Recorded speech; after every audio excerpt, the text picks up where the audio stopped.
जय हिंद दोस्तों, मेरा नाम अनुज है। अध्ययन विथ अनुज ऑफिशियल पर आप सभी लोगों का स्वागत है। दोस्तों, आज के वीडियो में हम लोग पॉलिटी के क्वेश्चंस को डिस्कस करेंगे। इसमें मैंने 50 अति महत्वपूर्ण क्वेश्चंस को सिलेक्ट किया है जो आपके एग्जाम्स में पूछे जा सकते हैं। आइए शुरू करते हैं। पहला प्रश्न है, वित्त आयोग के अध्यक्ष की नियुक्ति कौन करता है? आपको बताना है वित्त आयोग के अध्यक्ष की नियुक्ति किसके द्वारा की जाती है। ऑप्शन है आपके राष्ट्रपति, प्रधानमंत्री, मंत्रिमंडल या संसद। तो दोस्तों, इसमें ऑप्शन ए सही होगा, राष्ट्रपति। राष्ट्रपति द्वारा वित्त आयोग के अध्यक्ष की नियुक्ति की जाती है। वित्त आयोग के संबंध में मैं कुछ जानकारी आप लोगों को दे देता हूं। इसका गठन अनुच्छेद 280 के अंतर्गत राष्ट्रपति द्वारा किया जाता है। भारतीय संविधान के 280 में इसके गठन का प्रावधान है। इसमें एक अध्यक्ष और 4 अन्य सदस्यों की नियुक्ति का भी प्रावधान किया गया है। 281 अनुच्छेद के तहत राष्ट्रपति वित्त आयोग की सिफारिशों को संसद के प्रत्येक सदन के समक्ष रखवाता है। और राज्य वित्त आयोग की बात करें तो उसका गठन भारतीय संविधान के 243 के द्वारा किया जाता है। अनुच्छेद 243 के का में प्रावधान किया गया है राज्य वित्त आयोग का। और प्रथम वित्त आयोग की बात करें तो ये 1951 में जो है इसका गठन हुआ था। इसके प्रथम वित्त आयोग के अध्यक्ष केसी त्यागी जी थे, जिनका कार्यकाल 1952 से लेकर 1957 तक था। वर्तमान अर्थात 15वें वित्त आयोग के अध्यक्ष एन.के. सिंह हैं, जिनका कार्यकाल 2020 से 2025 के मध्य है। तो आप लोगों को पता लग गया होगा कि पहले जो है वित्त आयोग के अध्यक्ष केसी त्यागी थे और वर्तमान जो है एन.के. सिंह हैं। और वित्त आयोग के अध्यक्ष की नियुक्ति जो है राष्ट्रपति द्वारा की जाती है। नेक्स्ट क्वेश्चन देखते हैं। नेक्स्ट क्वेश्चन है, संपत्ति का अधिकार एक मौलिक अधिकार है, नैसर्गिक अधिकार है, कानूनी अधिकार है या इनमें से कोई नहीं? आपको बताना है कि इनमें से कौन सा क्वेश्चन है, कौन सा आंसर है जो संपत्ति के अधिकार को परिभाषित करेगा। दोस्तों, यह जो है एक कानूनी अधिकार है। ऑप्शन सी सही होगा। इसमें पहले ये जो संपत्ति का अधिकार था इसे मौलिक अधिकार की श्रेणी में रखा गया था, लेकिन 44वें संविधान संशोधन 1978 द्वारा इसे संविधान के अनुच्छेद 300 का के अंतर्गत कानूनी अधिकार बनाया गया। तो मूल संविधान में जो है ये मौलिक अधिकारों की श्रेणी में था, लेकिन बाद में इसे जो है अनुच्छेद 300 का के अंतर्गत कानूनी अधिकार की श्रेणी में रखा गया है। और मैं बता देता हूं कि 44वें संविधान संशोधन 1978 के द्वारा जो है इसे कानूनी अधिकार का रूप दिया गया है। तो ऑप्शन इसमें सी सही होगा। नेक्स्ट क्वेश्चन देखते हैं। नेक्स्ट क्वेश्चन है, संविधान सभा के संवैधानिक सलाहकार कौन थे? आपको बताना है निम्न में से जो कौन ऐसे हैं जिन्हें जो है संविधान सभा के संवैधानिक सलाहकार का संवैधानिक सलाहकार बनाया गया था। संविधान निर्माण के लिए जो संविधान सभा गठित की गई थी आज़ादी के बाद, तो उसमें कौन ऐसे थे कि जिन्हें संवैधानिक सलाहकार बनाया गया था? शरद चंद्र बोस, के.एम. मुंशी, रफ़ी अहमद किदवई, बेनेगल नरसिंह राव।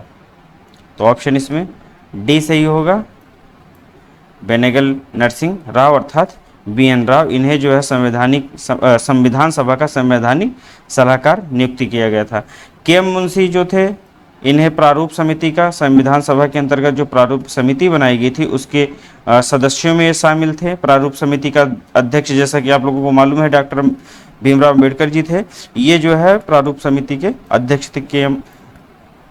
मुंशी। और इसके अतिरिक्त जो है रफ़ी अहमद किदवई, जो स्वतंत्र भारत की पहला मंत्रिमंडल था, उसमें संचार मंत्री के रूप में इनकी नियुक्ति की गई थी।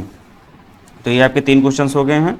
नेक्स्ट क्वेश्चन देखते हैं। चौथा, संसद का स्थायी सदन कौन सा होता है? आपको बताना है संसद का स्थायी सदन कौन सा है, लोकसभा, राज्यसभा या उपयुक्त दोनों या इनमें से कोई नहीं? तो संसद का जो स्थायी सदन होता है दोस्तों वो राज्यसभा होता है। राज्यसभा सदस्यों की अधिकतम संख्या 250 हो सकती है।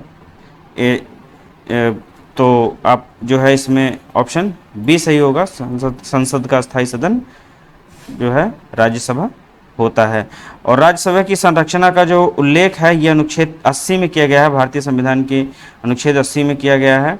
वर्तमान समय में इसकी जो संख्या है वो 245 है। अधिकतम संख्या 250 हो सकती है, लेकिन 245 संख्या अस्थायी रूप से है।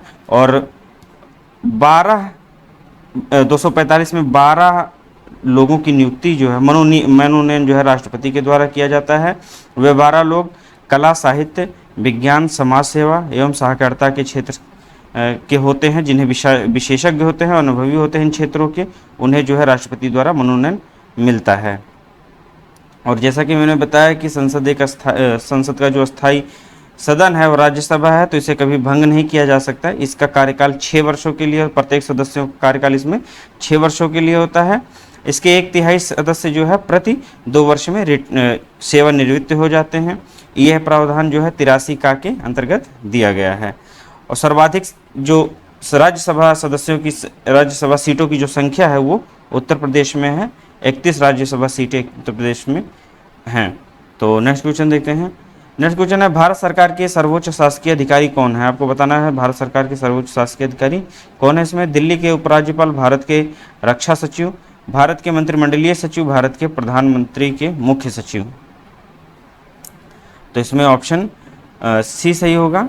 भारत के मंत्रिमंडलीय जो सचिव होते हैं वह सर्वोच्च शासकीय अधिकारी होते हैं। 6वां क्वेश्चन है, भारत सरकार का प्रमुख विधि अधिकारी कौन है? चलिए बताइए।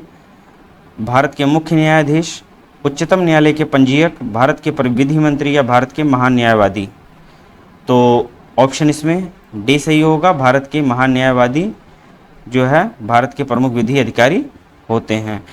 भारत के जो महान्यायवादी हैं या प्रमुख विधि अधिकारी हैं, इनका उल्लेख संविधान के अनुच्छेद 76 के अंतर्गत किया गया है।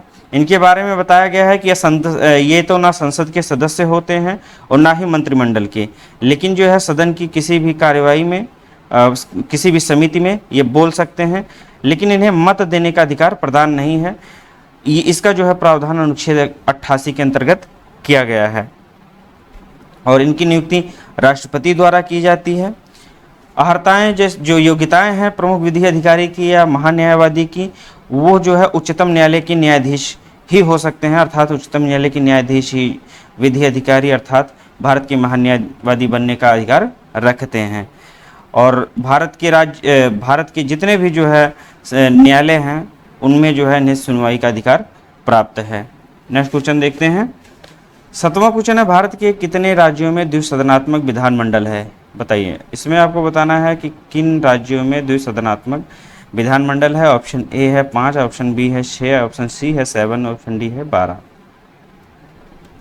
तो दोस्तों, जैसा कि आप लोग को पता है, पहले आप लोग जो है द्विसदनात्मक विधानमंडल की बात करते थे तो उसमें आप लोग जो है 7 लगा कर आते थे, लेकिन वर्तमान में 6 ही राज्यों में द्विसदनात्मक विधानमंडल की व्यवस्था शामिल है।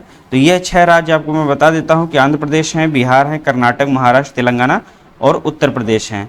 आर्टिकल 370 हटाए जाने से पूर्व तक जम्मू कश्मीर में भी जो है विधान परिषद हुआ करती थी, लेकिन वर्तमान में जो है वहाँ वो केंद्र शासित राज्य बन गया है, इसलिए वहाँ पर द्विसदनात्मक एक भी सदन नहीं है इस समय। तो 6 राज्य ही हैं, जैसा कि मैंने बताया कि आंध्र प्रदेश, बिहार, कर्नाटक, महाराष्ट्र, तेलंगाना और उत्तर प्रदेश में द्विसदनात्मक विधान मंडलीय व्यवस्था है, विधानसभा और विधान परिषद। और जो है राज्यों में विधान परिषद जो होती है वो उच्च सदन होता है और विधानसभा जो होती है वो निम्न सदन होता है। तो ऑप्शन बी सही होगा, 6। 8वां प्रश्न है, ईवीएम का प्रयोग भारतीय चुनाव में सर्वप्रथम कब किया गया? चलिए बताइए। ईवीएम का प्रयोग जो है सर्वप्रथम, इलेक्ट्रॉनिक वोटिंग मशीन का प्रयोग जो है सर्वप्रथम भारतीय चुनाव में कब किया गया था? तो इसमें जो है दोस्तों ऑप्शन बी सही होगा, 1998 में। 1998 में सर्वप्रथम जो है ईवीएम का प्रयोग किया गया था। यदि बात करें ईवीएम के प्रयोग की, तो साधारण रूप में, सामान्य रूप में केरल के पारूर जो है विधानसभा में 50 बूथों पर 1982 में इसका प्रयोग हो चुका था। लेकिन जो है नवंबर 1998 में बड़े पैमाने पर जैसे मध्य प्रदेश के 5, राजस्थान के 5 और दिल्ली की 6 विधानसभाओं पर जो है बड़े पैमाने पर ईवीएम का प्रयोग किया गया था। इसलिए जो है 1998 को जो है ये मान्यता मिली हुई है कि ईवीएम का प्रयोग जो है सर्वप्रथम यहाँ पर किया गया है। और इसके बाद में जो है ईवीएम का प्रयोग पूरी तरह से पूरे राज्य में ईवीएम का चुनाव जो किया गया, पूरे राज्य का चुनाव जो कराया गया था 1999 में, उसके 1 वर्ष बाद ही 1999 में गोवा राज्य के पूरे चुनाव को जो है ईवीएम द्वारा कराया गया था। तो आपके प्रश्न के अनुसार आपका ऑप्शन बी सही होगा। ईवीएम का प्रयोग भारतीय चुनाव में सर्वप्रथम बार 1998 में किया गया था। चलिए अगला प्रश्न देखते हैं। नेक्स्ट क्वेश्चन है, दल बदल विरोधी कानून किस संविधान संशोधन से संबंधित है? आपको बताना है दल बदल विरोधी कानून किस संविधान संशोधन प्रक्रिया से लाया गया था। तो आपके ऑप्शन है 51वां, 52वां, 53वां या 54वां, बताइए दोस्तों। इसमें ऑप्शन बी सही होगा, 52वां। 52वें संविधान संशोधन द्वारा जो है 52वां संविधान संशोधन जो कि 1985 में आया था, इसके तहत संविधान में एंटी डिफेक्शन लॉ अर्थात दल बदल विरोधी कानून को जोड़ा गया था। और दल बदल विरोधी कानून कहता क्या है? यह कहता है कि संसद या विधानसभा सदस्यों को एक पार्टी से दूसरी पार्टी में शामिल होने पर दंडित किया जाएगा। इसका उद्देश्य है कि दल बदलने वाले विधायकों को हतोत्साहित करना और सरकार को स्थिरता में बनाए रखना, अर्थात सरकार की स्थिरता का जरूरी है, स्थिरता का होना जरूरी है, जिससे अराजकता ना फैले और सरकारें जो हैं गिरे ना। नहीं पहले क्या होता था, यदि कोई जो है किसी नेता को जो है प्रलोभन दिया जाता था किसी पार्टी विशेष के द्वारा, तो लोग जो है अपनी पार्टी को, जिस पार्टी से जीते होते थे, उसको छोड़कर दूसरे दल में शामिल हो जाते थे और सरकारें जो है कोई दूसरी पार्टी बना लेती थी। इसलिए जो है इसकी रोकथाम के लिए एंटी डिफेक्शन लॉ 1985 में आया, जो 52वें जो है 52 जो है संविधान संशोधन प्रक्रिया के द्वारा लाया गया था। तो ऑप्शन इसमें बी सही होगा। नेक्स्ट क्वेश्चन है आपका, पंचायती राज प्रणाली किस पर आधारित है? चलिए बताइए। पंचायती, ये तो जो है बहुत ही महत्वपूर्ण है। सत्ता के केंद्रीयकरण पर, सत्ता के विकेंद्रीकरण पर, प्रशासक व जनता के सहयोग पर, उपयुक्त सभी। तो दोस्तों पंचायती राज प्रणाली का जो गठन है की जो मूल भावना है वो विकेंद्रीकरण पर आधारित है। ऑप्शन बी सही होगा। सत्ता के विकेंद्रीकरण पर जो है यह प्रणाली लाई गई थी। और इसका अभिप्राय क्या है?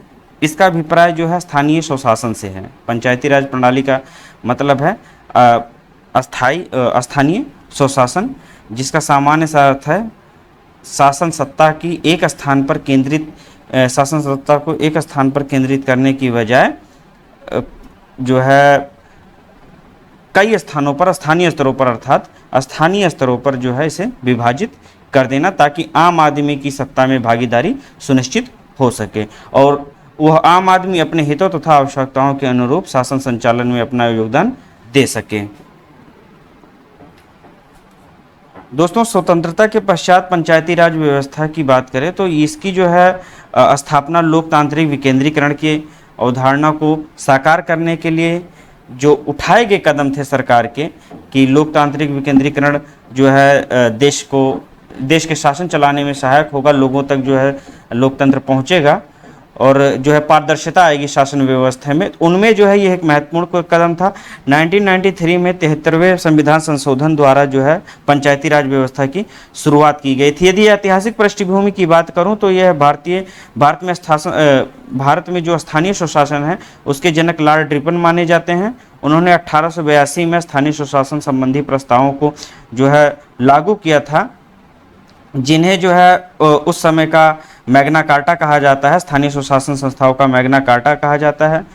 और यदि बात करें राष्ट्रीय पंचायत दिवस की, तो यह 24 अप्रैल को मनाया जाता है। ध्यान रखिएगा, अचानक से मुझे याद आ गया, राष्ट्रीय पंचायत दिवस जो है 24 अप्रैल को मनाया जाता है। और भारत, जो स्वतंत्र भारत की बात है, अभी तो हम लोग जो है लॉर्ड रिपन अर्थात 1882 की बात कर रहे थे। स्वतंत्र भारत की मैं बात करूँ तो 1951 दोस्तों 1957 में योजना आयोग द्वारा सामुदायिक विकास कार्यक्रम और राष्ट्रीय विस्तार सेवा कार्यक्रम के अध्ययन के लिए बलवंत राय मेहता समिति का गठन किया गया था।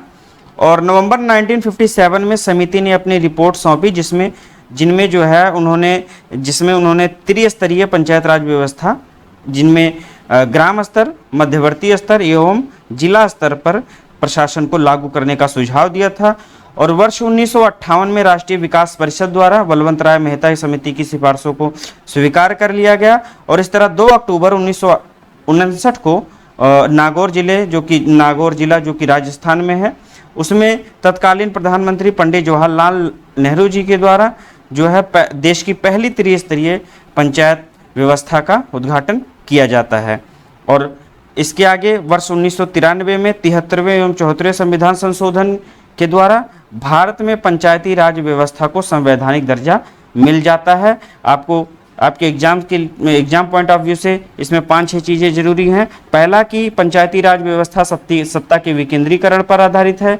दूसरा जरूरी है कि स्थानीय स्वशासन का जनक जो है लॉर्ड रिपन को कहा जाता है। उसके द्वारा स्थानीय स्वशासन संबंधी जो भी प्रस्ताव पारित उस समय किए गए थे उन्हें जो है स्थानीय स्वशासन संस्थाओं का मैग्ना कार्टा कहा जाता है। और तीसरा इसमें है राष्ट्रीय पंचायत दिवस 24 अप्रैल को मनाया जाता है। इसके बाद पहला जिला जो था जहां पर स्थानीय स्वशासन अर्थात पंचायती राज व्यवस्था को लागू किया गया था और नागौर जिला था राजस्थान का, और 2 अक्टूबर 1959 में जो है से लागू किया था।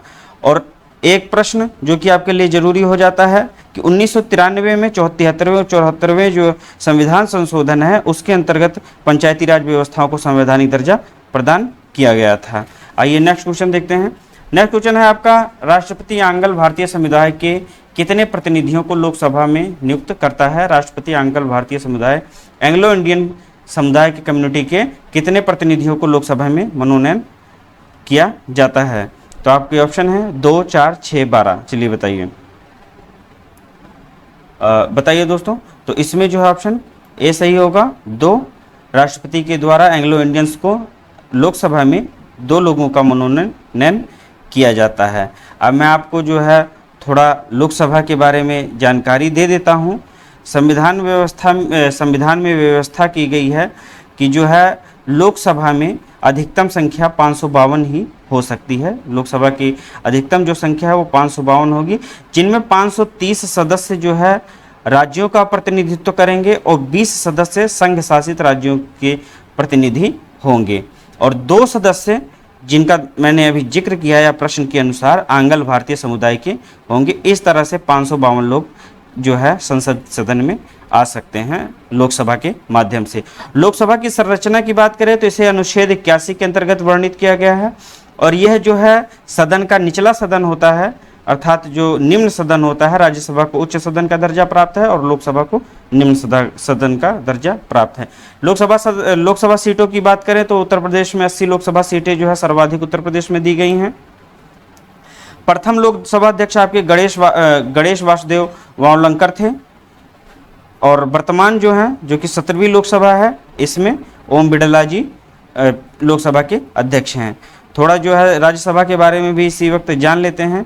राज्यसभा जो कि उच्च सदन है, इसकी जो संरचना का विवरण है वो आपको 79 अनुच्छेद में मिलेगा 79, और अधिकतम संख्या इनकी जो है 250 हो सकती है। 238 सदस्य आपकी संघ इकाइयों का प्रतिनिधित्व करेंगे और 12 सदस्य जो होंगे वो राष्ट्रपति द्वारा मनोनीत होंगे। जैसा कि मैंने पिछली बार पीछे जो है प्रश्न में मैंने बता रखा है कि वह 12 सदस्य आपके कला, साहित्य, विज्ञान, समाज सेवा या सहकारिता के क्षेत्र में विशेषज्ञ या अनुभवी होंगे जो है। और राज्यसभा एक अस्थायी सदन होता है, मैंने बताया था, जो कभी भंग नहीं की जा सकती। इसके सदस्यों का कार्यकाल 6 वर्ष का होता है। इसके लिए इसके जो है 1/3 सदस्य प्रति 2 वर्ष में सेवानिवृत्त हो जाते हैं। एक जानकारी जो मैं आपको बताने रह गई थी, मेरी बताना भूल गया मैं था, तो इसमें जो है राज्यसभा के सदस्य की अर्हताओं में जरूरी है कि आप 30 वर्ष के हों। जो व्यक्ति जो है राज्यसभा का सदस्य बनता है वो कम से कम 30 वर्ष का होना चाहिए। और उत्तर प्रदेश में सर्वाधिक राज्यसभा सदस्यों की सीटों की संख्या है, जिसमें जो 31 है, 31। तो आपका जो है प्रश्न के अनुसार ऑप्शन ए सही होगा 2। आपका 12वां क्वेश्चन है, भारत का संविधान लागू हुआ था। बताइए भारत का संविधान कब लागू हुआ था? आपके ऑप्शन है 26 जनवरी 1950 को, 26 जनवरी 1952 को, 15 अगस्त 1948 को, 26 नवंबर 1949 को। चलिए बताइए दोस्तों, इसमें जो है आपका ऑप्शन ए सही होगा 26 जनवरी 1950 को। भारत का संविधान जो है 26 जनवरी 1950 को लागू किया गया था। संविधान की बात करें तो संविधान बनाने की जो प्रक्रिया है, संविधान निर्माण की प्रक्रिया में 2 वर्ष 11 माह 18 दिन का समय लगा था, और 26 नवंबर 1949 ईस्वी को संविधान सभा द्वारा यह पारित हुआ था। जैसा कि मैंने बताया, ध्यान से रखिएगा, 26 नवंबर 1949 को इस संविधान को जो है संविधान सभा द्वारा पारित किया गया था, लेकिन लागू कब किया गया? 26 जनवरी 1950 को। यह मूल रूप से 22 भाग 395 अनुच्छेद और 808 अनुसूचियों में 8 अनुसूचियों में जो है विभाजित था, अर्थात 22 भाग थे, इसमें 395 अनुच्छेद थे और जो है 8 अनुसूचियां मूल संविधान में थी। संविधान सभा की जो अंतिम बैठक थी वो 24 जनवरी 1950 ईस्वी को हुई थी। उसी दिन संविधान सभा के द्वारा डॉक्टर राजेंद्र प्रसाद जी को भारत का प्रथम राष्ट्रपति घोषित कर दिया जाता है, प्रथम राष्ट्रपति चुन लिया जाता है। संविधान सभा 26 जनवरी 1950 से लेकर के 1950 से जो शुरू हुई थी, उसने जो 1951 और 52 में हुए आम चुनावों में पहली अर्थात नई संसद का निर्माण किया और भारत के अंतरिम संसद के रूप में कार्य करना शुरू किया गया था, जिसका जो हमारी पहली जो संविधान सभा थी उसने संसद के रूप में कार्य करना शुरू कर दिया था। संविधान सभा के कुछ और कार्य हैं, जैसा कि मई 1949 में राष्ट्रमंडल में भारत की सदस्यता के लिए सत्यापित किया गया था संविधान सभा द्वारा। 1949 मई में राष्ट्रमंडल में भारत शामिल हो गया था। दूसरा ये था कि 22 जुलाई 1947 को राष्ट्रीय ध्वज को संविधान सभा ने स्वीकृति दी थी। राष्ट्रध्वज को जो है राष्ट्रध्वज मान लिया गया था संविधान सभा के द्वारा। और 24 जनवरी 1950 को राष्ट्रगान को अपनाया गया था संविधान सभा द्वारा। 26 जनवरी 1950 को राष्ट्रगीत को अपनाया गया था। इसमें थोड़ा सा अंतर है, राष्ट्रगान को जो है 24 जनवरी 1950 को अपनाया था 2 दिन पहले, और उसके 2 दिन बाद ही 26 जनवरी 1950 को राष्ट्रगीत को संविधान सभा द्वारा अपनाया गया था। प्रश्न के अनुसार भारत का संविधान लागू हुआ था 26 जनवरी 1950 को, ऑप्शन ए सही होगा। नेक्स्ट क्वेश्चन देखते हैं, बहुत लंबा हो जा रहा है दोस्तों वीडियो। ग्राम पंचायत का निर्वाचन कराना निर्भर करता है कलेक्टर, चुनाव आयोग, केंद्र सरकार और राज्य सरकार। तो आपको बताना है दोस्तों, इसलिए मैं जो है अतिरिक्त जानकारियां दे रहा हूं कि यदि आप जो है इससे मिलता जुलता किसी भी प्रकार का प्रश्न आपके एग्जाम में आता है तो आप उसको आसानी से जो है कर पाएंगे, जो है आप उसको जोड़ करके इस प्रश्न में देख पाएंगे। तो ग्राम पंचायत का निर्वाचन, जैसा कि मैंने पंचायतों के बारे में भी बताया था, तो ग्राम पंचायतों का जो चुनाव होता है वो राज्य सरकार पर निर्भर करता है।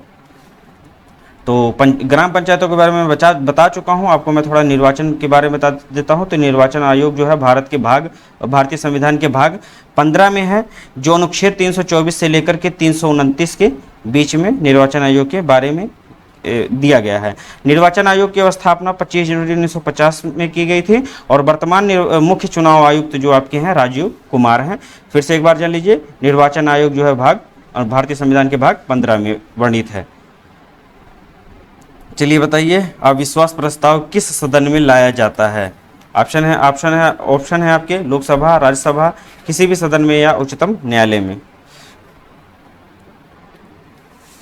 तो दोस्तों आपका ऑप्शन ए सही होगा, अविश्वास प्रस्ताव। इससे जैसे कि नाम से आपको पता लग गया होगा कि आप अविश्वास प्रस्ताव जो है सदन में जो है विपक्षी दल के द्वारा ही लाया जाएगा। विपक्षी दल के किसी सदस्य द्वारा जो है सत्तारूढ़ पार्टी के खिलाफ जो है अविश्वास प्रस्ताव लाया जाता है, और प्रस्ताव के पक्ष में कम से कम 50 सदस्यों का होना आवश्यक है, और प्रस्ताव प्रस्तुत किए जाने के 10 दिन के अंदर इस पर चर्चा होना भी आवश्यक है। चर्चा के बाद अध्यक्ष मतदान द्वारा निर्णयों की घोषणा करता है। इसके बारे में फिर से थोड़ा जान लीजिए। अविश्वास प्रस्ताव लोकसभा में जो है लोकसभा के समक्ष रखा जाएगा, और यह विपक्षी पार्टी के द्वारा रखा जाता है जो कि सत्ता दल के जो विपक्ष में होती है, और इसके जो अविश्वास प्रस्ताव है इसके पक्ष में कम से कम 50 सदस्य होने चाहिए, और जो है इसके प्रस्ताव में 10 दिन के अंदर चर्चा होनी चाहिए, और 10 दिन के अंदर ही चर्चा के बाद में अध्यक्ष जो है मतदान द्वारा निर्णय की घोषणा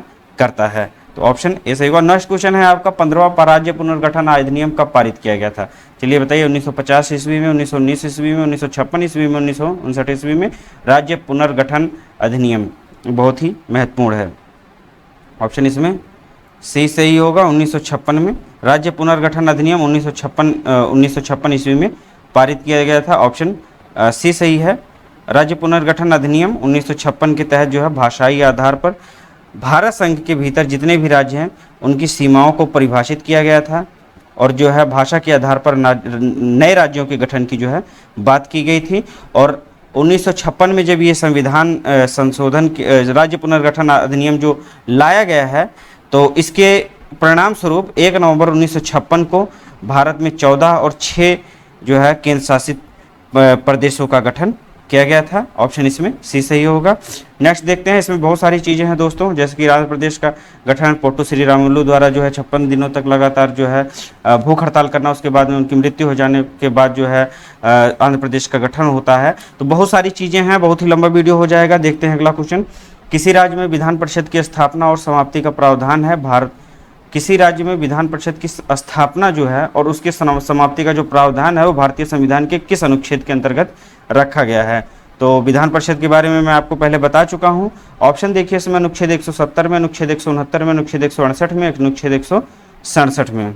बताइए आपके जो है आपका जो ऑप्शन है इसमें बी सही होगा। अनुच्छेद 169 में, अनुच्छेद 169 के तहत विधान परिषद के गठन और समाप्ति का जो है अधिकार अनुच्छेद 169 को दिया गया है। और यदि राज्य की विधानसभा इस आशय में कोई प्रस्ताव पारित करती है तो संविधान सभा का जो अनुच्छेद 169 है वो अधिकार देता है कि विधान परिषद का जो है की समाप्ति की जाए। तो ऑप्शन बी सही है। नेक्स्ट क्वेश्चन देखते हैं, वर्तमान में लोकसभा सदस्यों की प्रभावी संख्या कितनी है? मैंने आपको बताया था, फिर से जो है देख लीजिए। तो आपके ऑप्शन है 540, 543, 548, 552। तो दोस्तों आपका जो है ऑप्शन बी सही होगा। लोकसभा में वर्तमान में लोकसभा सदस्यों की प्रभावी संख्या जो है 545 है। ऑप्शन बी सही होगा। नेक्स्ट क्वेश्चन है 18वां, वर्तमान समय में लोकसभा की 543 सीटों में से कितनी अनुसूचित जाति के लिए आरक्षित हैं? चलिए बताइए, जो वर्तमान में लोकसभा में 543 सीटें हैं उनमें कितनी जो है अनुसूचित जाति के लिए आरक्षित हैं? 71, 75, 77 या 84? बताइए दोस्तों। लोकसभा में अनुसूचित जाति के लिए जो है 84 सीटें आरक्षित हैं। ऑप्शन इसमें डी सही होगा। और जो है 47 सीटें जो है आपकी अनुसूचित जनजाति के लिए अर्थात एसटी के लिए है, शेड्यूल्ड ट्राइब्स के लिए जो है आरक्षित की गई हैं। तो ऑप्शन के अनुसार, प्रश्न के अनुसार 543 में लोकसभा में अनुसूचित जाति के लिए 84 सीटें आरक्षित हैं। नेक्स्ट क्वेश्चन है आपका, आर्थिक नियोजन विषय है। बताइए आर्थिक नियोजन जो है विषय संघ सूची का है, राज्य सूची का है, समवर्ती सूची का या किसी भी सूची का नहीं है, आपको बताना है। बताइए दोस्तों। तो ये जो है आपका ऑप्शन सी सही होगा। इसमें जो है आर्थिक नियोजन जो है समवर्ती सूची का है विषय है। इसमें आपको थोड़ा सा कन्फ्यूजन हो रहा होगा, लेकिन मैं सामान्य शब्दों में इसको समझा देता हूँ। सामान्य भाषा में जो केंद्र और राज्य के बीच जो शक्तियों का विभाजन है, शक्तियाँ जो हैं उनके बाद विधायी जो शक्तियाँ हैं उसके अंतर्गत जो है किसी विषय पर कानून बनाया जाता है तो वह संघ सूची, राज्य सूची या समवर्ती सूची के अंतर्गत रखा जाता है। भारतीय संविधान की जो 7वीं अनुसूची है उसमें जो है 3 सूचियों का वर्णन किया गया है, जिसमें संघ, राज्य एवं समवर्ती सूची उल्लेखित है। इन सूचियों में केंद्र और राज्य के मध्य जो विषयों का बंटवारा है वो जो है केंद्र और राज्य सरकार को कानून बनाने की शक्ति प्रदान करता है। इसमें सबसे बड़ी जो सूची है वो संघ सूची है। संघ सूची पर कानून बनाने का अधिकार केंद्र सरकार को है। केंद्र ही जो है इस पर कानून बनाने का अधिकार रखती है। इसमें राष्ट्रीय महत्व से संबंधित जो है विषयों को शामिल किया जाता है। ऐसे विषय होते हैं जिनके लिए राष्ट्रव्यापी स्तर पर कानून की एकरूपता आवश्यक होती है। विषयों में जैसे बैंकिंग हो गया, मुद्रा हो गया अर्थात करेंसी, परमाणु ऊर्जा, विदेश मामले, रक्षा, रेलवे, पोस्ट, टेलीग्राफ, आयकर, कस्टम ड्यूटी, ये सारे जो है आपके केंद्र सरकार के अर्थात संघ सूची के अंतर्गत आते हैं। तो इस पर केंद्र सरकार को अधिकार प्राप्त है उस पर कानून बनाने के लिए। तो और जो है दूसरी जो राज्य सूची है, राज्य सूची में शामिल किसी भी विषय पर जो है किसी भी मामले के संबंध में कानून बनाने की शक्ति राज्य सरकार को है, आपातकाल को छोड़ करके। यदि आपातकाल नहीं लगा है वहाँ पर, राष्ट्रपति का शासन नहीं है, तो जो है राज्य सरकार ही जो है राज्य विधायिका ही वहाँ पर कानून बनाएगी। और इस सूची में क्षेत्रीय और स्थानीय महत्व को ध्यान दिया जाता है। विषयों में जैसे राज्यों के मध्य व्यापार होता है, पुलिस हो गया, मत्स्य पालन हो गया, वन, स्थानीय सरकारें, थिएटर, उद्योग आदि जो है राज्य सूची के अंतर्गत आते हैं। आपकी जो समवर्ती सूची है जो कि प्रश्न के अनुसार है आर्थिक नियोजन विषय समवर्ती सूची का, तो ये ऐसे विषय होते हैं जिसमें संसद और राज्य विधानसभा दोनों ही कानून बनाती है। अर्थात संघ जो है केंद्र सरकार और राज्य विधानसभा दोनों ही कानून बना सकती हैं। और इस सूची में मुख्यतः ऐसे विषय शामिल होते हैं जिन पर पूरे देश में कानून की एकरूपता वांछनीय है, अर्थात जो है लागू करने या लागू किए जाने योग्य है, चाहे जो है उस पर चाहे तो कानून बन सकता है, परंतु जो है आवश्यक नहीं है, ऐसा जरूरी नहीं कि उस पर कानून बने। तो इसमें जो आपका है स्टाम्प ड्यूटी होता है, ड्रग्स एवं जहर होता है, बिजली हो गई, समाचार हो गया, आपराधिक कानून हो गए, श्रम कल्याण हो गया, आर्थिक नियोजन, शिक्षा, दंड प्रक्रिया, जनसंख्या नियंत्रण, पर्यावरण नियोजन आदि जो विषय हैं इसमें शामिल किए गए थे। यदि बात करें तो जो है ये मूल संविधान में आर्थिक नियोजन के मूल रूप से जो है 47 विषय शामिल थे। वर्तमान में संवर्ती सूची में 52 विषय को शामिल किया गया है। यह प्रश्न थोड़ा सा लंबा हो गया बताने के चक्कर में। आर्थिक नियोजन जो आपका संवर्ती सूची के अंतर्गत रखा गया है। और जो सूचियां हैं, 3 प्रकार की सूचियां, संघ, राज्य और संवर्ती सूचियां, ये जो है भारतीय संविधान की 7वीं अनुसूची के अंतर्गत आती हैं। 20वां प्रश्न है आपका दोस्तों, थोड़ा सा मैं इसमें जो है आपको बताया था कि राज्य सूची के अंतर्गत वन आता है, और बाद में मैंने जो है संवर्ती सूची के अंतर्गत बताया था कि शिक्षा आता है। तो थोड़ा सा मैं यहाँ पर और क्लियर कर दूं कि 42वें संविधान संशोधन 1976 के माध्यम से जो मैंने बताया अभी कि 47 विषय मूल रूप से संविधान की संवर्ती सूची में थे, लेकिन वर्तमान में 52 विषय हैं। तो जब 42वें संविधान संशोधन 1976 आया था तो उस समय कुछ विषय जो हैं, जो 5 विषय हैं, उनको राज्य सूची से निकाल करके संवर्ती सूची में डाल दिया गया था, जिनमें शिक्षा था, वन था, वन्य जीवों एवं पक्षियों का संरक्षण, नापतोल और न्याय प्रशासन, ये 5 विषय जो है निकाल करके संवर्ती सूची में डाले जाते हैं। इसलिए संवर्ती सूची में 47 से 52 विषय हो गए हैं, तो इसे ध्यान रखिएगा। नेक्स्ट क्वेश्चन देखते हैं, भारतीय संविधान की 8वीं अनुसूची में कितनी भाषाएं हैं? चलिए बताइए। बहुत ही आसान है, बार बार एग्जाम्स में पूछता है। 19, 18, 22, 20। तो इसमें जो है 22 भाषाएं हैं। भारतीय संविधान के 8वीं अनुसूची में आधिकारिक रूप से जो है 22 भाषाओं को सूचीबद्ध किया गया है। और ये जो 22 भाषाएं हैं भारतीय संविधान के भाग 17 में आती हैं, जो अनुच्छेद 343 से 351 तक जो है इनका वर्णन किया गया है। और यदि मूल रूप से बात करें तो 8वीं अनुसूची में मूल रूप से 14 भाषाएं थी, और वर्तमान में आपकी 22 भाषाएं हैं। एक प्रश्न जो है कभी कभार पूछ लेता है, जो कि सामान्यतः जो है लोगों को नहीं मालूम होता है। तो जो ये 22 भाषाएं हैं, इनमें 6 भाषाएं ऐसी हैं जिन्हें शास्त्रीय भाषाओं का, भारत में शास्त्रीय भाषाओं का दर्जा प्राप्त है। जिसमें पहली जो भाषा थी तमिल को 2004 में शास्त्रीय भाषा का दर्जा प्राप्त हुआ। क्रमशः संस्कृत को 205 में, कन्नड़ को 208 में, कन्नड़ा को, मलयालम को 213 में, और ओडिया को तमिल को 2014, संस्कृत को 2005,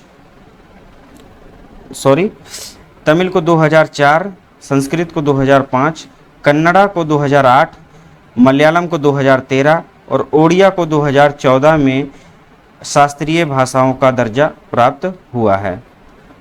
तो प्रश्न के अनुसार आपका भारतीय संविधान की 8वीं अनुसूची में 22 भाषाएं शामिल हैं, ऑप्शन सी सही है। नेक्स्ट क्वेश्चन देखते हैं। 21वां प्रश्न है आपका, विधानसभा अध्यक्ष अपना त्यागपत्र किसको देता है? चलिए बताइए, विधानसभा अध्यक्ष अपने त्यागपत्र को किसको संबोधित करता है? तो आपका ऑप्शन इसमें डी सही होगा।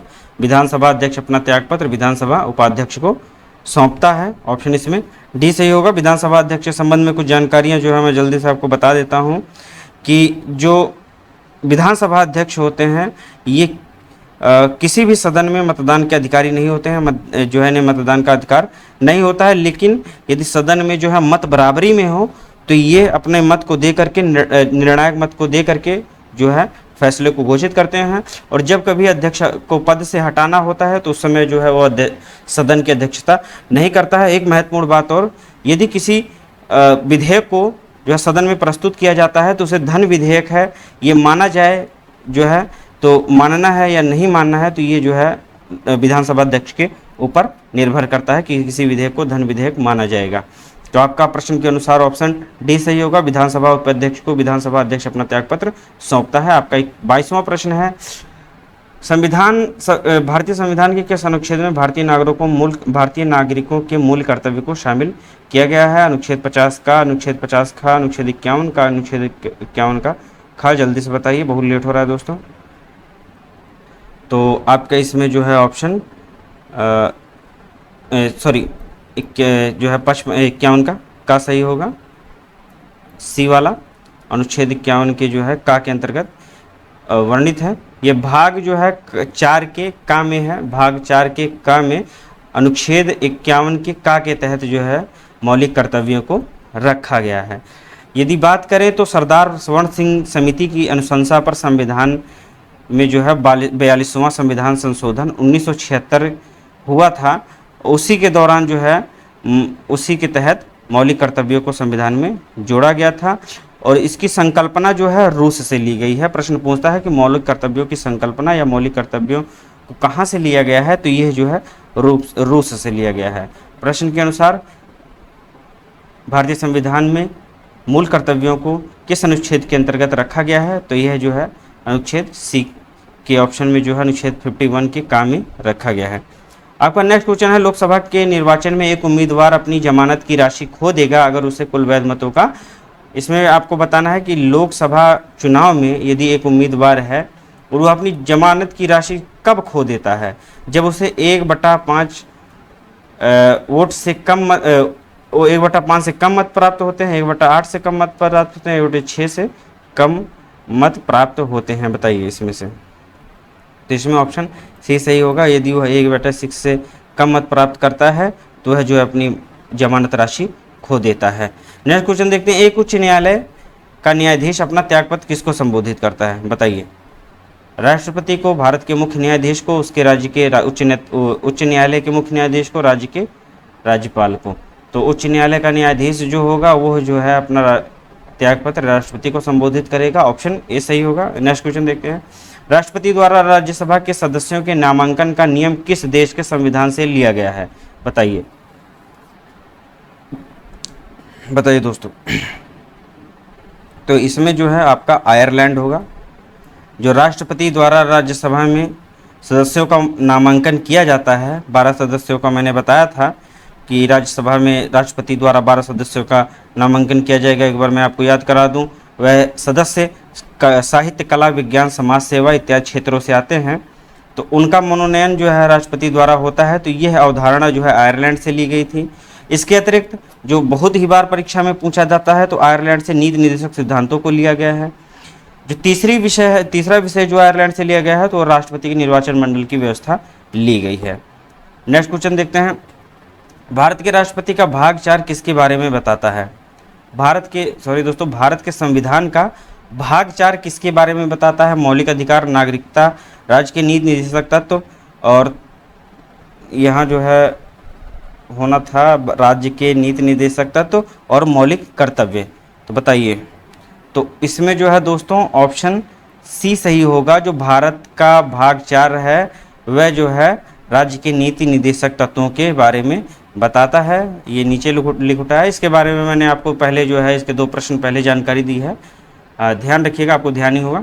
नेक्स्ट क्वेश्चन है आपका, 31वां संविधान संशोधन अधिनियम द्वारा लोकसभा की अधिकतम सदस्य संख्या कितनी निर्धारित की गई है? चलिए बताइए। जो 31वां संविधान संशोधन है उसके द्वारा जो है लोकसभा में अधिकतम जो संख्या है, प्रभावी संख्या, वो 545 नियुक्त की गई है।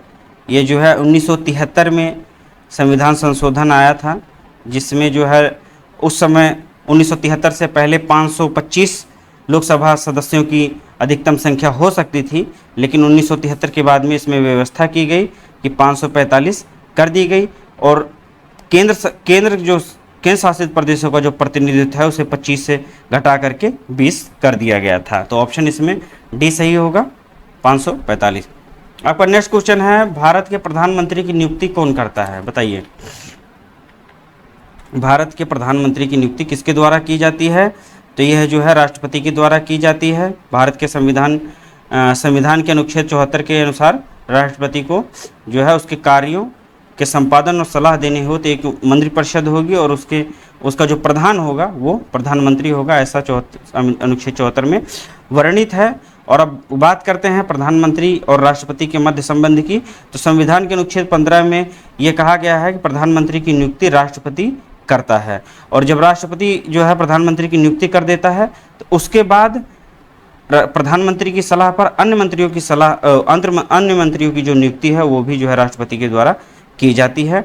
उन मंत्रिपरिषद में मंत्रियों की कुल जो संख्या है वो प्रधानमंत्री को शामिल करके, प्रधानमंत्री को मिला करके कुल लोकसभा के कुल सदस्य संख्या का 15% ही हो सकता है, उससे अधिक नहीं हो सकता है।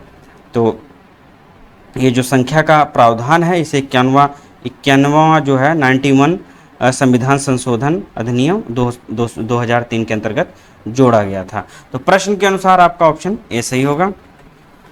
नेक्स्ट क्वेश्चन है, भारत में नई संसदीय समिति प्रणाली की शुरुआत कब हुई? बताइए, नई संसदीय समिति प्रणाली की शुरुआत कब हुई? थोड़ा सा जल्दी खींचना पड़ेगा क्योंकि बहुत लेट हो रहा है। आपके ऑप्शन है 1984, 1987, 1991 या 1994। तो 1991 इसमें ऑप्शन सी सही होगा। संसदीय समिति प्रणाली 12 अप्रैल 1993 से कितने समितियों ने कार्य करना प्रारंभ कर दिया था? तो जो संसदीय समिति प्रणाली आई थी 12 अप्रैल 1993 में, इनमें कितनी समितियों ने कार्य करना? तो इसमें 17 समितियां जो है कार्य के लिए प्रभावी हो गई थी, और जो है अब जो बढ़ करके 24 हो गई हैं। दबाव समूह कार्य करता है, दबाव समूह का कार्य क्या है? बताइए। चुनाव लड़ना, सरकार बनाना, दूसरों के हितों को प्रोत्साहित करना, अपने स्वार्थ की पूर्ति के लिए सरकार पर दबाव डालना। तो दबाव समूह का कार्य जो है अपने हितों की, अपने स्वार्थ की पूर्ति के लिए सरकार पर दबाव डालना होता है। ऑप्शन डी सही होगा। संविधान संशोधन हेतु विधेयक सर्वप्रथम कहाँ प्रस्तुत किया जाता है? संसद, राज्यसभा, लोकसभा, राज्य विधान मंडल। चलिए बताइए।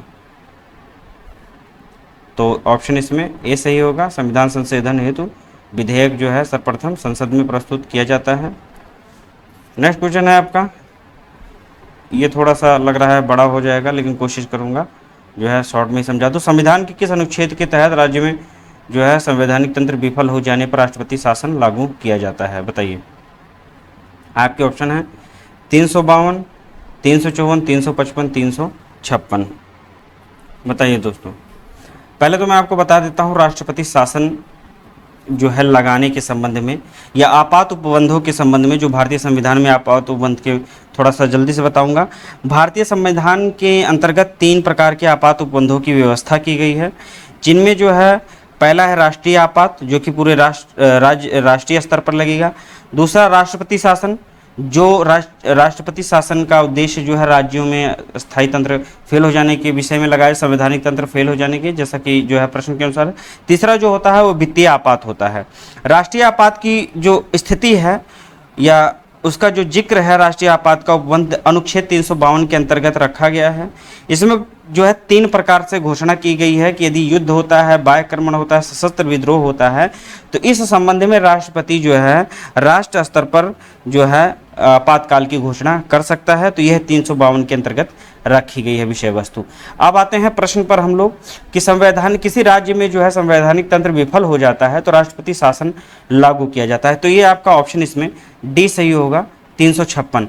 इसके अंतर्गत क्या व्यवस्था की गई है कि अनुच्छेद 356 के अधीन राष्ट्रपति किसी राज्य में यदि यह पाता है कि वहाँ पर राज्य में संवैधानिक तंत्र जो है संवैधानिक तंत्र फेल हो चुका है, विफल हो चुका है, या राज्य संघ की कार्यपालिका के निर्देशों का अनुपालन करने में असमर्थ हो रहा है, तो वहाँ पर जो है आपात की स्थिति उत्पन्न होती है, तो वह जो है आपातकाल को घोषित कर सकता है। तो संवैधानिक तंत्र विफल हो जाने पर राष्ट्रपति जो है यदि आपातकाल घोषित करता है तो उसे जो है 356 के अंतर्गत रखा गया है। प्रश्न के अनुसार ऑप्शन डी सही होगा। और जो तीसरे प्रकार का आपात है उसे जो है वित्तीय आपात कहते हैं, जो कि अनुच्छेद 360 के अंतर्गत है। इसके संबंध में यदि राष्ट्रपति को लगता है कि देश में वित्तीय आपात की किसी तरह की जो है स्थिति आ गई है, ऐसा विश्वास हो जाता है कि वित्तीय व्यवस्था जो है विफल हो गई है, या सरकार की जो है वित्तीय स्थायित्व या साख को किसी प्रकार का खतरा है, तो जो है राष्ट्रपति वित्तीय आपातकाल घोषित कर सकता है, और यह जो है अनुच्छेद 360 के अंतर्गत रखा गया है। तो आपको पता लग गया, प्रश्न के अनुसार ऑप्शन डी सही होगा। नेक्स्ट क्वेश्चन है आपका, क्षेत्रीय परिषदों का सृजन किसके द्वारा किया जाता है? संविधान द्वारा, संसदीय जो है कानून द्वारा, सरकारी संकल्प द्वारा, और राष्ट्रीय विकास द्वारा। चलिए बताइए, 34वां आपका क्वेश्चन है। तो ये जो है संसदीय कानून द्वारा जो है क्षेत्रीय परिषदों का सृजन हुआ था। 35वां प्रश्न है, राज्यसभा धन विधेयक पर अपनी सहमति कितने दिनों तक रोक सकती है? राज्यसभा धन विधेयक पर अपनी सहमति कितने दिनों तक रोक सकती है? 14 दिनों तक, 15 दिनों तक, 30 दिनों तक, या 18 दिनों तक? तो ऑप्शन इसमें ए सही होगा, 14 दिनों तक। नेक्स्ट क्वेश्चन है, स्वतंत्र भारत के प्रथम वित्त मंत्री कौन थे? चलिए बताइए। तो स्वतंत्र भारत के प्रथम वित्त मंत्री डॉक्टर जॉन मथाई थे, ऑप्शन ए सही होगा। दोस्तों थोड़ा सा लेट हो रहा है, इसको जल्दी से खींचना है। और वर्तमान वित्त मंत्री निर्मला सीतारमण जी हैं, आपको मालूम है। नेक्स्ट क्वेश्चन है, भारत का नियंत्रक एवं महालेखा परीक्षक अपना प्रतिवेदन देता है तो किसे देगा? लोकसभा अध्यक्ष को, प्रधानमंत्री को, वित्त मंत्री को, या राष्ट्रपति को? बताइए। ऑप्शन डी सही है, नियंत्रक एवं महालेखा परीक्षक अपना प्रतिवेदन जो है राष्ट्रपति को देता है। इसकी जो है नियंत्रक और महालेखा परीक्षक की जो व्यवस्था है भारतीय संविधान के अनुच्छेद 148 के अंतर्गत की गई है। वर्तमान नियंत्रक और महालेखा परीक्षक जो है गिरीश चंद्र मुर्मू हैं, आपको मैं पहले वीडियो में बता चुका हूं। नेक्स्ट क्वेश्चन देखते हैं, सर्वोच्च न्यायालय के प्रथम जो है मुख्य न्यायाधीश कौन थे? थोड़ा सा जल्दी दोस्तों करना पड़ रहा है। तो इसमें जो है प्रथम जो मुख्य न्यायाधीश थे वो जो है हीरालाल जे कानिया थे, ऑप्शन ए सही होगा। वो वर्तमान मुख्य न्यायाधीश, जब मैं वीडियो रिकॉर्ड कर रहा हूँ जून जो है 2022 में, तो इस समय जो है NV रमन्ना जी हैं। 39वां क्वेश्चन है आपका, भारतीय संविधान की 8वीं अनुसूची में किस विषय का प्रावधान वर्णित है? तो इसको मैं अभी वीडियो में पीछे बताया आपको, भाषाओं के बारे में बताया था। तो 8वीं अनुसूची में भाषा संबंधी प्रावधान दिए गए हैं। 40वां क्वेश्चन है आपका, राज्य में राष्ट्रपति शासन से तात्पर्य किसके शासन से है? चलिए बताइए। तो दोस्तों आपका 40वां प्रश्न है, राज्य में राष्ट्रपति शासन से तात्पर्य किसके शासन द्वारा होता है? यदि राष्ट्रपति का शासन जो है किसी राज्य में लगता है तो वहाँ पर जो है सीधे राष्ट्रपति जो है शासन करता है, कार्यकारी सरकारें करती हैं। राज्य राष्ट्रपति द्वारा मनोनीत मुख्यमंत्री के द्वारा जो है शासन किया जाता है, या राज्य के राज्यपाल द्वारा किया जाता है? आपको ऑप्शन जो है मैंने बता दी हैं, चलिए बताइए। तो राज्य से संबंधित जो राज्यपाल होते हैं, 40वां का डी सही होगा। इसमें ऑप्शन जो है राज्य के राज्यपाल के द्वारा राष्ट्रपति जो है शासन के अंतर्गत जो है शासन किया जाता है। तो ऑप्शन डी उसमें सही था। 31वां जो है क्वेश्चन है, किसी विशेष दिन लोकसभा में अधिकतम कितने तारांकित प्रश्न पूछे जा सकते हैं? बताइए। जो है लोकसभा में अधिकतम कितने तारांकित प्रश्न पूछे जा सकते हैं? आपके ऑप्शन है 15, 20, 25, कोई सीमा नहीं है। तो दोस्तों प्रश्न के अनुसार जो है आपकी ऑप्शन बी सही होगा। प्रश्न के अनुसार जो है आपका ऑप्शन बी सही होगा। 20 प्रश्न तारांकित प्रश्न। अब तारांकित प्रश्नों के बारे में मैं बता देता हूँ आपको। तारांकित प्रश्न वह होते हैं जिसका जो है सदस्य जो है सभा में मौखिक उत्तर चाहता है। यदि लोकसभा सदस्य है, वह जो है किसी विषय पर मौखिक उत्तर चाहता है तो उसे तारांकित प्रश्न कहते हैं, और पहचान के लिए उस पर तारांक जो है बना होता है। जिसने प्रश्न पूछा है तो पहचान के लिए तारांक बना होगा, और जब प्रश्न का उत्तर मौखिक रूप से आ जाता है तो उस पर अनुपूरक प्रश्न पूछे जा सकते हैं। मौखिक उत्तर के लिए एक दिन में केवल 20 प्रश्नों को जो है सूचीबद्ध किया गया है, जैसा कि उत्तर में लिखा है। नेक्स्ट क्वेश्चन है आपका, किसी राज्य का लोकसभा एवं राज्यसभा में प्रतिनिधित्व सबसे अधिक है? लोकसभा में और राज्यसभा में सबसे सर्वाधिक प्रतिनिधित्व किस राज्य का है आपको बताना है। मैंने कई बार इस जो है वीडियो में पीछे आपको बताया। तो ऑप्शन ए सही होगा, उत्तर प्रदेश। उत्तर प्रदेश में 80 लोकसभा सीटें हैं और 31 राज्यसभा सीटें हैं। निम्नलिखित में से भारत के राष्ट्रपति किसकी नियुक्ति करता है? बताइए। प्रधानमंत्री की, राज्यपाल की, मुख्य निर्वाचन आयुक्त की, या जो है उपराष्ट्रपति की? तो इसमें जो है दोस्तों नियुक्ति नहीं करना होगा, बाकी तीनों की तो करता है, लेकिन उपराष्ट्रपति की नियुक्ति जो है राष्ट्रपति के द्वारा नहीं की जाती है।